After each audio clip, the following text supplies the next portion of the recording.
Let's begin with the top issue, arguably. That would be housing and the rent. And let's begin by breaking down each of the candidates' policies and positions. Democratic nominee Zohran Mamdani has promised to freeze the rent across 1 million units of stabilized housing in the city, which is within the mayor's control through the Rent Guidelines Board. He is pledging to build around 200,000 new units of rent-stabilized housing and to crack down on bad landlords more aggressively. Former Governor Andrew Cuomo is pledging to build or preserve 500,000 units of housing. He told me he would take on converting vacant city land into apartment buildings as a, quote, special project to help cut the red tape. And he favors a small increase in rent-stabilized housing to help small landlords keep up with expenses. Mayor Eric Adams points to his City of Yes rezoning plan that will enable a little more housing in every neighborhood. He has also championed changes to New York City's Public Housing Authority that have accelerated public-private partnerships and led to thousands of units being renovated. But the mayor has also allowed rent increases for rent-stabilized tenants each of his nearly 4 years in office. He, too, cites landlord expenses. Republican Curtis Sliwa says he wants to empower community boards to have more decision-making authority when it comes to housing. Sliwa would help landlords of rent-stabilized buildings subsidize the often costly renovation of some 25,000 vacant units that currently exist around the city, and he would attempt to repeal the mayor's City of Yes plan.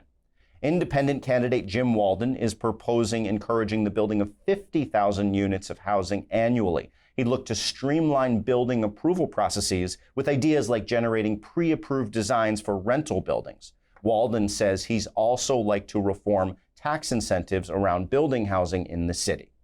Let's bring back in JC now to discuss everything housing, and we'll get to the overall issues of affordability and some of the other big promises in this race. But on housing, everyone's promising to build more. Everyone kind of knows we need more housing. But will it actually happen? Are people going to be able to keep some of these big promises they're making? Look, you could promise the moon as much as you want, but we got to remember this is New York City. We saw how difficult it was for Mayor Adams to put his City of Yes through, right? And how much opposition there was across the city. The fact is that everyone wants more housing, but not in my backyard, we don't, right? Yeah. NIMBY. The whole NIMBY thing, yeah, exactly. That's right. And the truth is we're seeing it across the city, even with folks that have benefited from housing developments say, we don't want any more new housing. We don't want new housing. We don't know who these people are that you're moving across the street. We don't want our property value to be impacted by this. So there are some very serious political consequences to some of these promises. Not only are there serious costs involved, the ever-escalating costs of actually putting these things together, but the political process that is going to entail. You know, when these council members are so powerful in their districts, you have to remember that you have to get the powerful city council member to agree to a lot of this stuff, and you don't want to pay the price and go over a city council member's head by pushing some of these. And remember that at the end of the day, it's about votes, and a lot of folks in those communities don't want to ruin the character of their neighborhoods with new developments. Yeah, I mean, just to put some numbers in perspective, Mayor Adams tried to do, in the grand scheme of things, relatively modest rezoning, hoping for 100,000 units over 10 years. He ended up getting 80,000 units over 15, and it took $1 billion from the state to deliver the package. Right. I mean, so that shows you, in real time what the politics can do to the ambition of some of these big proposals. These ambitions sound great on paper, but they're just not realistic. And New Yorkers are smarter than that. When you hear people throwing around 250,000, 500,000 new housing developments, you know that's going to be very hard to do, especially in a city as political as New York City. And take a look at New York City communities and neighborhoods. These are communities that don't want to ruin their character with new developments, and you're going to get a lot of resistance on the ground. Let's talk about rent stabilization, because Mr. Mamdani has been driving the conversation, and a lot of these topics really sees it as a silver bullet, both freezing the rent for about 2 million New Yorkers, not an insignificant number of people, but also anything the city subsidizes on his watch, he's saying should become rent stabilized. About 200,000 units is his estimation. Is rent stabilization really the silver bullet that he thinks it is? Well, I think that there are some major misunderstandings, I think, with the way the proposals are coming. Nothing, I think, made him as popular as promising that rent freeze. I mean, you have 2-year-olds saying, I'll freeze the rent, just copying the commercials. It was so effective. But the truth is that, yes, he can appoint the 9 members of the board. Yes, he can do that, the Rent Guidelines Board that determines these rent increases. And he can appoint people to the board that agree with his political position on rent freezes. The problem is that the board has a legal duty to review the numbers before voting.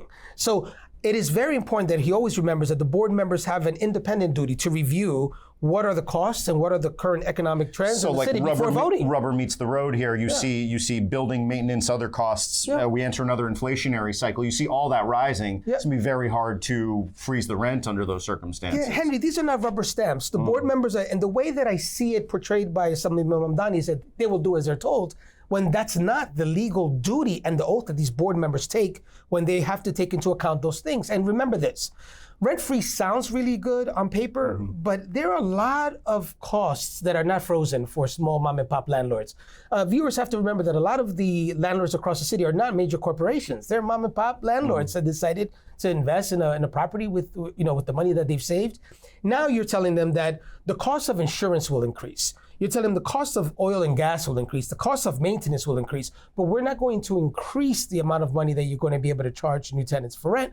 That's a major problem. And that's the argument that Mr. Adams and Mr. Cuomo are making in particular. Let's move on to New York City public housing, because this is an important constituency. It's well within the mayor's control. 1 in every 17 New Yorkers lives in public housing. What do public housing residents need and deserve from their next mayor? They deserve everything New Yorkers want. Look, 20% of all violent crimes are happening in NYCHA housing, yet they make up 4% of New Yorkers that live in New York City. These people want safe areas to raise their families. So enough lip service. I live near NYCHA development. I speak to a lot of the folks that are there. They're concerned about the maintenance that's happening. They're concerned about elevators. They're concerned about safety. They want to make sure that their kids are able to go outside and play. And I think that we have failed that community for too long. So it's time that we step up and invest. Some of the questions I think that the candidates have to ask themselves, is NYCHA housing going to be permanent? Or is it transitional housing for people to get back on their feet while they look for other opportunities?